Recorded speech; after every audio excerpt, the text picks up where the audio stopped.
کیا مصیبت ہے، یہ ہٹلر سونے بھی نہیں دیتے، خواب میں بھی پہنچ گئے۔ اتنا کہتے ساتھ وہ دوبارہ لیٹنے لگی، مگر بالاج نے اسے دوبارہ جھٹکا دیا اور ہیزل کو لگا جیسے کوئی کرنٹ مار رہا ہو۔ ہیزل بادشاہ، جب میں نے کہا تھا کہ چینج مت کرنا تو پھر ہمت کیسے ہوئی میری اجازت کے بغیر چینج کرنے کی؟ ہیزل نے اسے آنکھوں سے ہی بسم کرنے کی کوشش کی۔ صرف اس وجہ سے آپ نے میری نیند خراب کی؟ ہیزل کی آنکھیں بہت مشکل سے کھل پائی تھیں۔ اچھا، اپنی نیند کی اتنی پرواہ ہے، اور میرے جذبات کو جو تم نے جنازہ نکالا اس کا کیا؟ وہ اس کے چہرے کے پاس آہستہ آواز میں گر جا کے کچھ پلوں کے کیے ہیزل کے اندر تک سنسناہٹ گئی، مگر وہ کہاں پیچھے رہنے والی تھی؟ نہیں تو آپ کیا چاہتے تھے؟ میں وہ تڑکا بھڑکا لباس اور 5 کلو کے زیور 10 گھنٹے پہن کر آپ کے انتظار میں اپنی کمر ٹٹوا لیتی؟ بالاج نے بے بسی سے ایک سانس کھینچی۔ ہیزل، اب میں شوہر ہوں تمہارا، میرا حکم ماننا تمہارا فرض ہے۔ اس بار کچھ بے بسی سے کہا۔ ہیزل نے ناک سکیڑی۔ اوہ ہاں، میں تو بھول ہی گئی تھی، آپ میرے تازہ تازہ بنے شوہر ہیں۔ شکریہ یاد کروانے کے لیے، اب جائیں، مجھے سونا ہے۔ واہ، کیا شان بے نیازی تھی! بالاج کو اس کی لا تعلقی مزید تیش دل آ گئی۔ اس نے دوبارہ ہیزل کو پکڑا اور اسے سوچنے سمجھنے کا موقع دیے بنا اس کے ہونٹوں پر جک گیا۔ اس بار ہیزل کی آنکھیں پوری کی پوری کھل گئیں۔ اس نے بالاج کے کرسے کو سینے کے مقام سے مٹھیوں میں بھینچا اور اسے خود سے دور کرنے کی کوشش کی۔ بالاج کو اس کی یہ کوشش ناگوار گزری۔ وہ اسے کمر سے پکڑ کر مزید شدت سے سخت کر کے اپنے دانت اس کے ہونٹ پر گاڑ چکا تھا۔ ہیزل کی سانسیں اٹک گئیں۔ کافی دیر کے بعد وہ اس کی حالت پر رحم کھاتا پیچھے ہوا۔ ہیزل کا سارا خون چہرے پر سمٹ آیا۔ اس نے چہرہ جھکا کر لمبے لمبے سانس لیے۔ اب پتہ چلا کہ میں شوہر ہوں تمہارا؟ میری بات پر دوبارہ اتنی تعلقی مت دکھانا، ورنہ تمہاری سانسیں روک دوں گا۔ اس نے ہیزل کے کان میں سرگوشی کی، پھر کان کی لو کو لبوں سے چھوا۔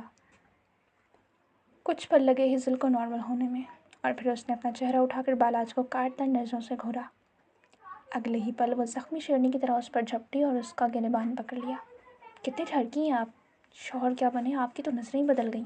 وہ تیز تیز سانسوں کے درمیان بمشکل غصے سے بولی۔ بالاج مسکرایا اور ہاتھ بڑھا کر اس کے بالوں کو چھوا۔